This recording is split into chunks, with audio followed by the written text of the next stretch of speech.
Hello everybody, my name is Benji, and welcome back to Friday Factorio Facts.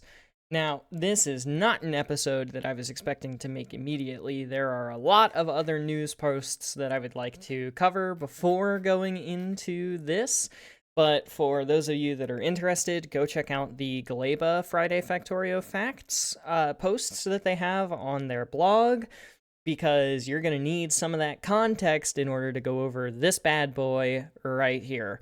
We finally, after I don't even know how long it has been since the very first Friday Facts. I could probably go find it, but I'm not interested right now. It's been like at least 8 months since we started getting Friday Factorio facts related to 2.0 and Space Age, and we finally have some information about enemies a little less than 2 months until the actual release here on October 21st of 2024.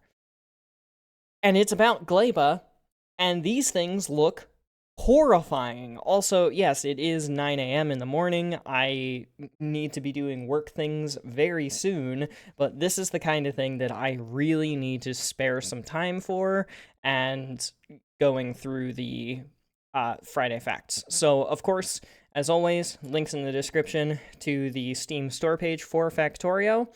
Please go check that out and do all the things. Also, the blog posts and the overall blog post page, please go check all of that out. And we get to finally have enemies. So, continuing on with the whole spoilers thing, if you don't want spoilers, just don't watch this video. Like, as much as I would love it if you watched this video, if you don't want spoilers, don't watch this video. It's not for you. There's going to be spoilers here. And yeah, we're continuing the story from one of the previous Gleba posts, 413, which I believe is actually, yes, the introduction of Gleba itself, and going over the fauna and some of the overall, processes that happen. I think happens in the next one, 514. So yeah, go check that out first if you want to. Continuing on with the story, I'm just going to go on ahead and narrate all of this, and then we'll start getting into the breakdown of things.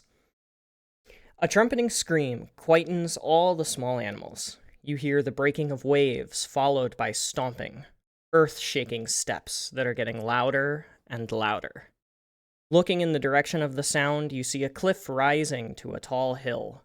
The fungus at the top shakes a little with each stomp, but the source is somewhere farther behind the hill.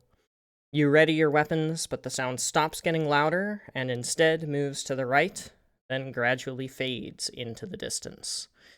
Whatever it was big. After climbing the hill to investigate, you see a valley on the other side. Some large, translucent green eggs float on a raft of slimy foam in a pool of shallow water. You get closer. The eggs are soft like jelly, the portion above water sagging under their own weight. In the center is a dark, blurry mass of tangled limbs and eyes. Then we have a video, and I can go over to the Factorio page. Very loud.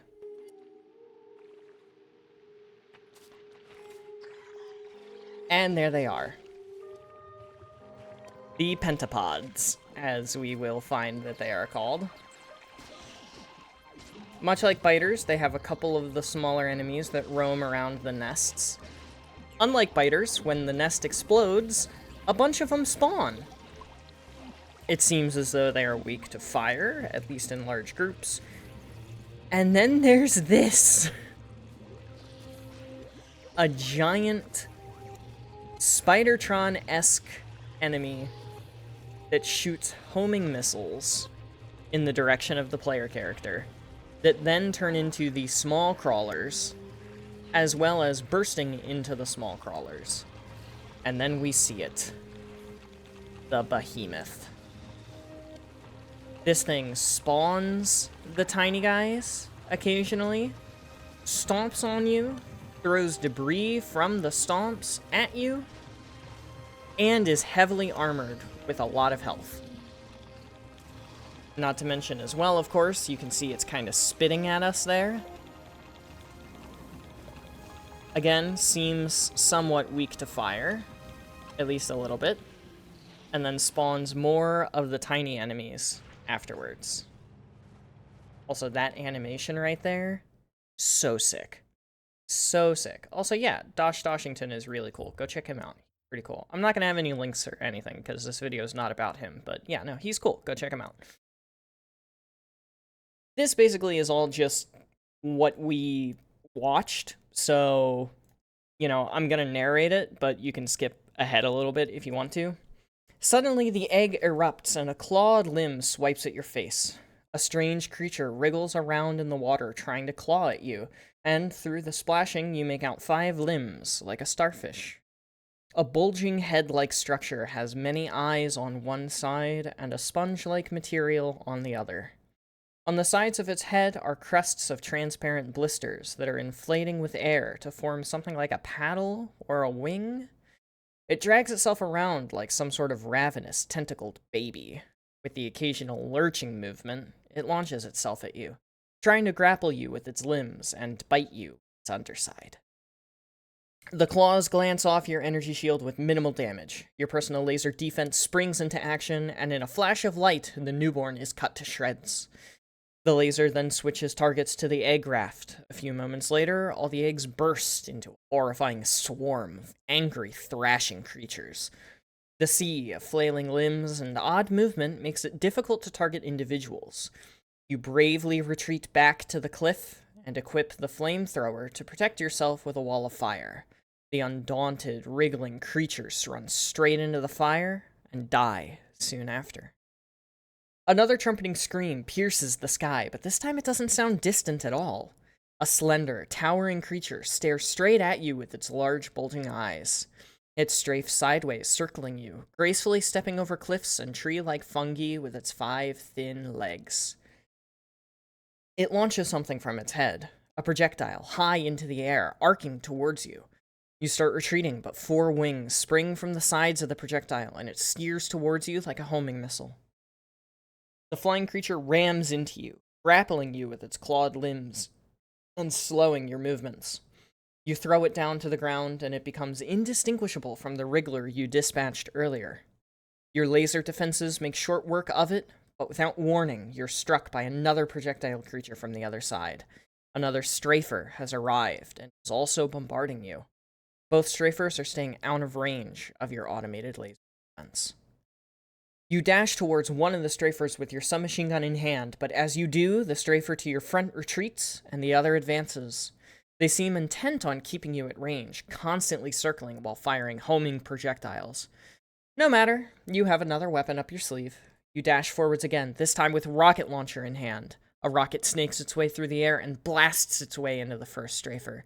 The creature shrieks and attempts to retreat, but another rocket is already on the way.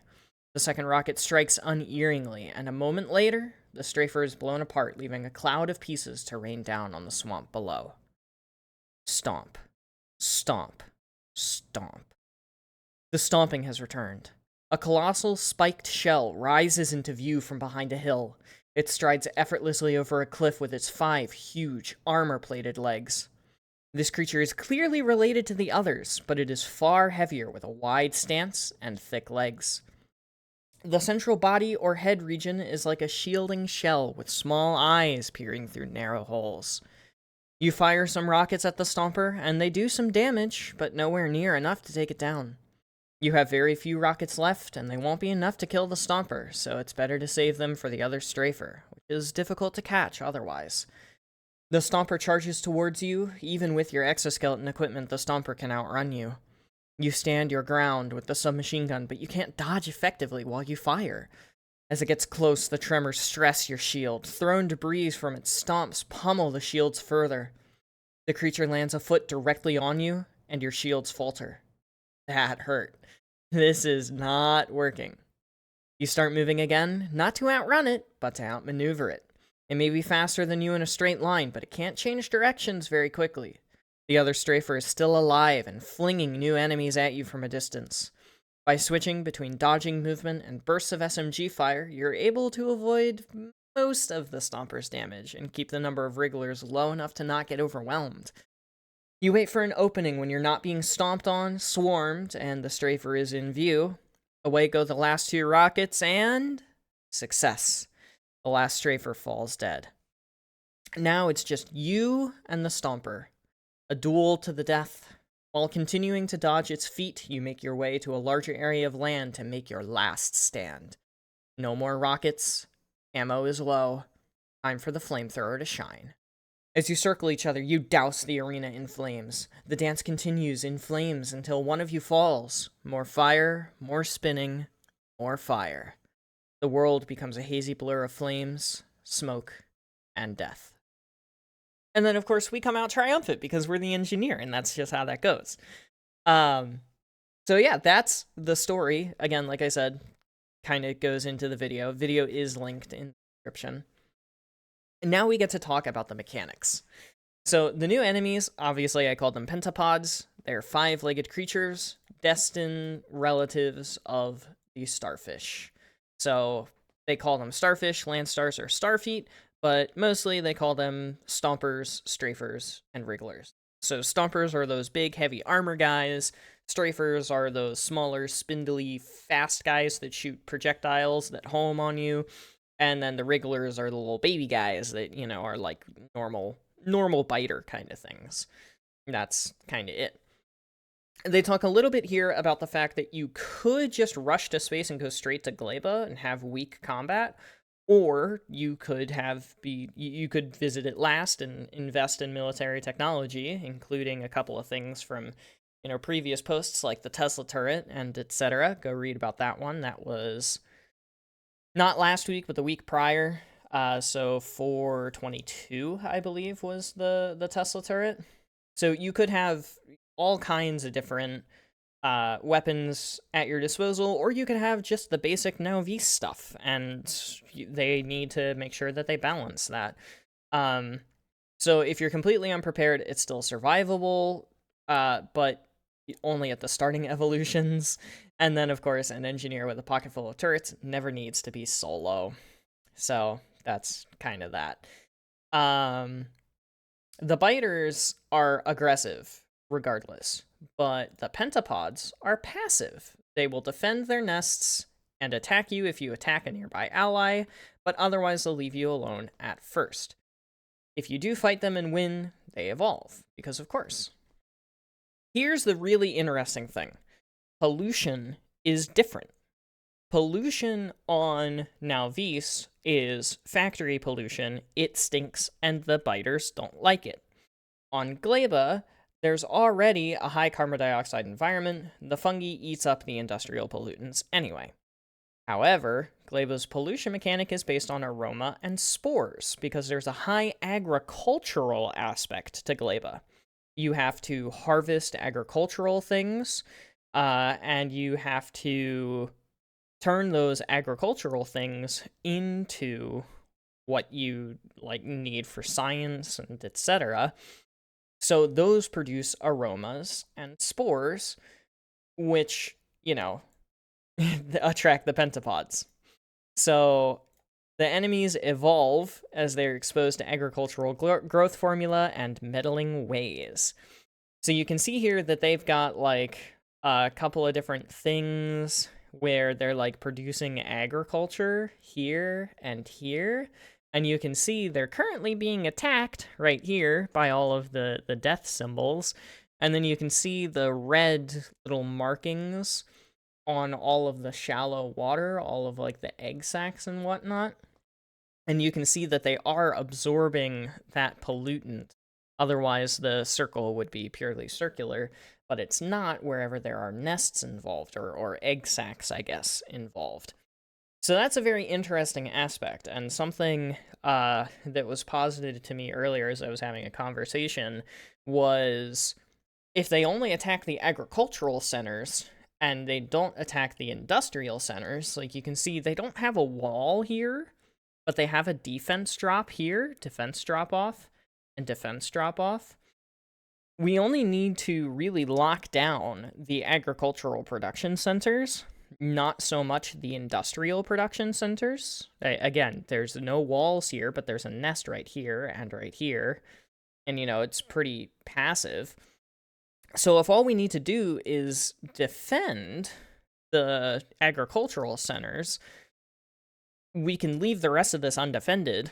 That prioritizes train delivery of defenses. And additionally, because of the fact that they can walk over cliffs, they can also walk over walls.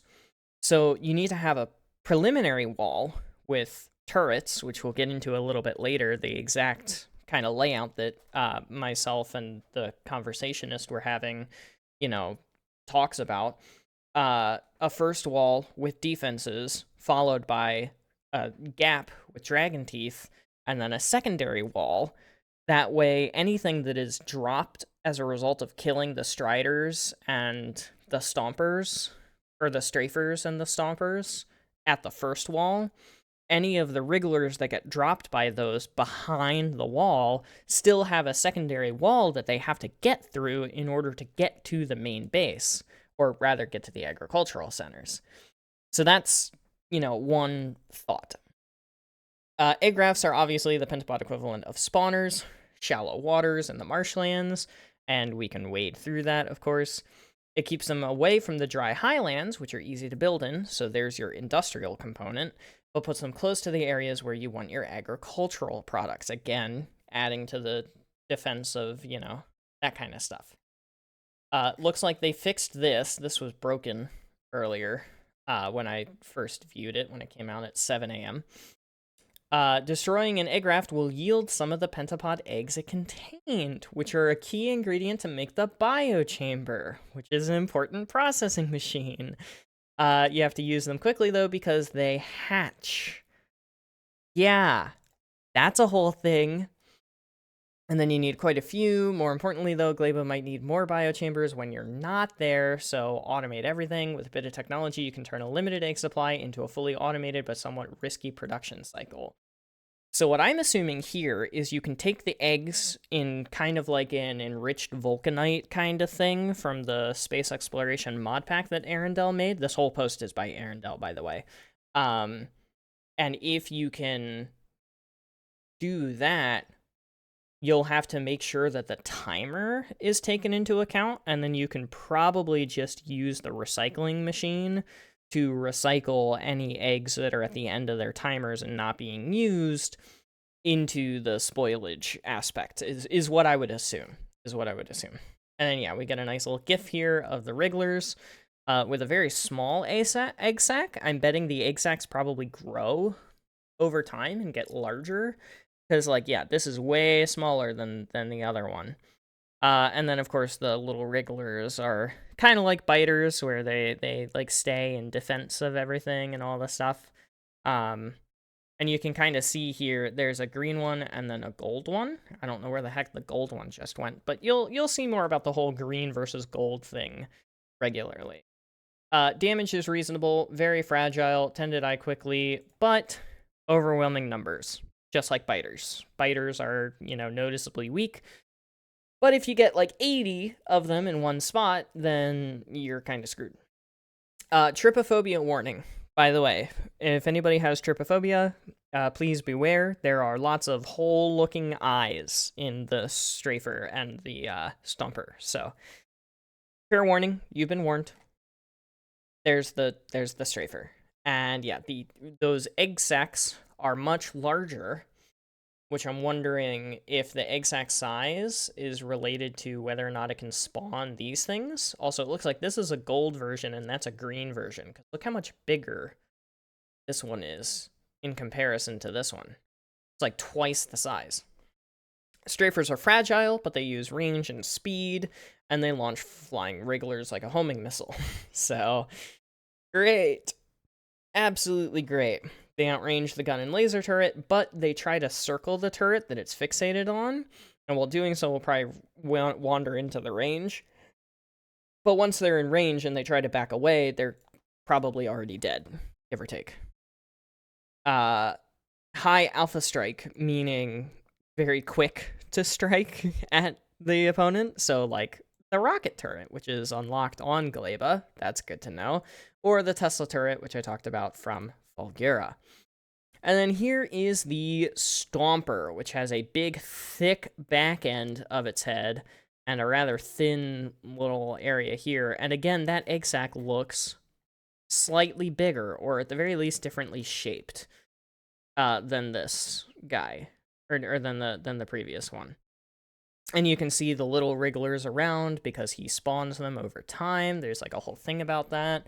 They're tough, they tank damage, they have a short-range spit attack, but they stomp with their feet. And that's great. And then splash damage when the creature stomps in combat mode. So that's really, really great. Sparse networks of defenses are more resilient because then you're not having things grouped up, taking group damage from the splash. And then, yeah, the young wrigglers it protects under its shell are released as new opponents.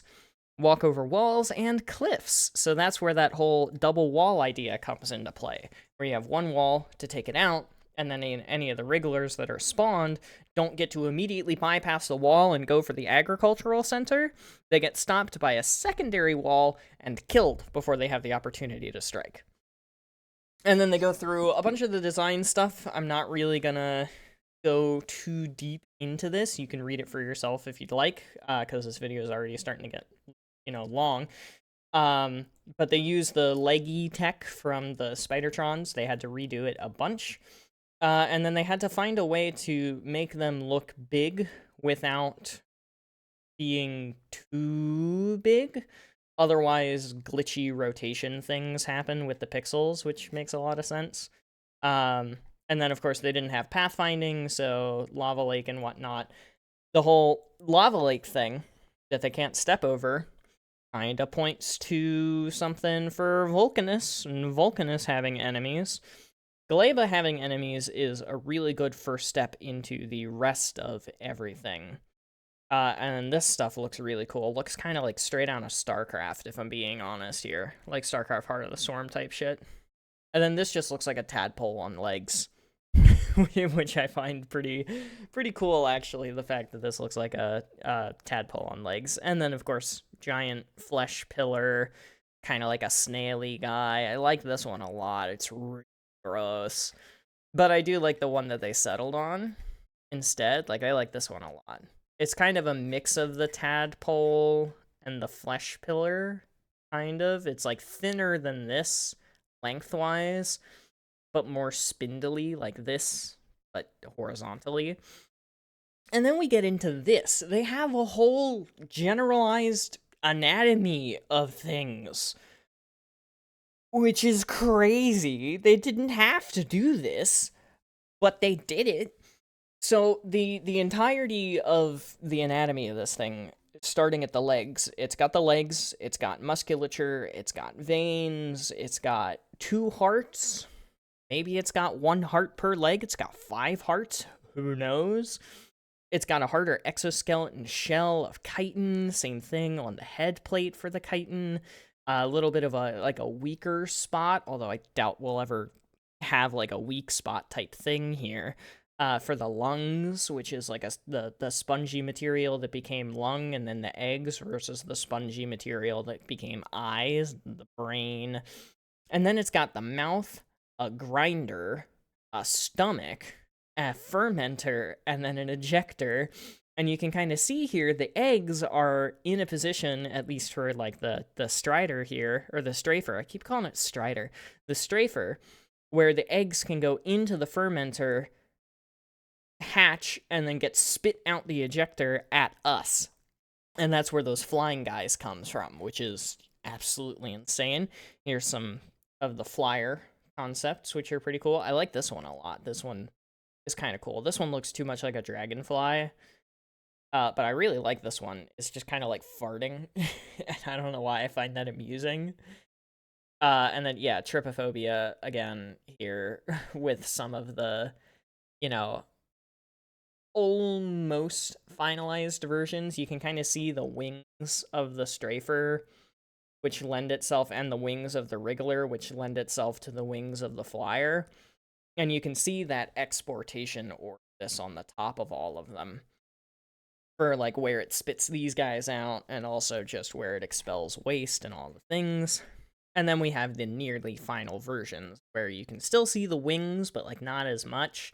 And then you've got the flyer, and then this looks very similar, and this looks very similar to what we saw above.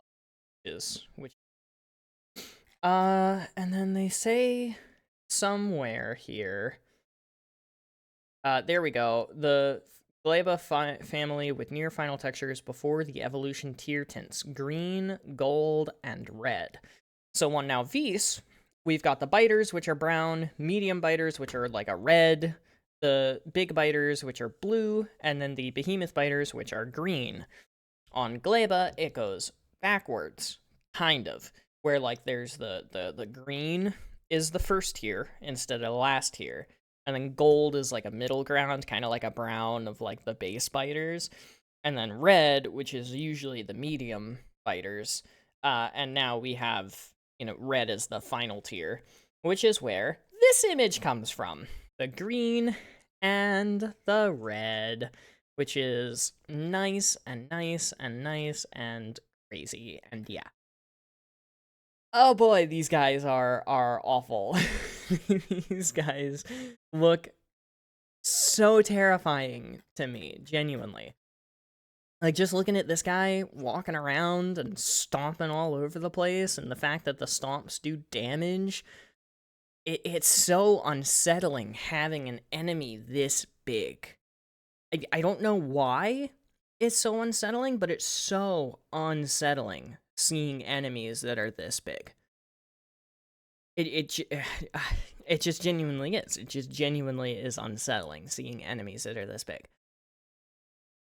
Because the normal behemoth biters, like, they're not that bad, Like, I can probably just look it up. Factorio behemoth biters. And then you can just see, like, the biter. Look at him. He's cute. They don't look all that different from one another. They're just kind of scaled up, different color. Maybe some very niche things are different between them all. But they're cute little guys. That's not a cute little guy anymore. And neither is this. This is this is very unsettling. The spindly legs. Like, this guy looks intimidating. This guy looks creepy. And this guy's a cute little guy. Like, he's a cute little guy. They're cute little guys. I can't wait to squash these ones. Also, yeah, there's the gold version. Again, you can see it's bigger. And yeah, that's that. Very unsettling. So yeah, like I said, links in the description. Please go give the Factorio devs the love that they deserve, because they absolutely deserve it. And that's going to be it for this one. A little bit of an unexpected video, but a lot of fun. So yeah, thank you everybody so much for watching. I hope you have enjoyed. But without further ado, adios, sayonara, au revoir, hasta la vista, das vidania, evidenzien, ciao, and goodbye. Please have yourselves a fantastic rest of your day. Get some sleep if you need to. Don't forget to stay hydrated. This video is in the bag, and I will see you guys in the next one. Yeah, later y'all.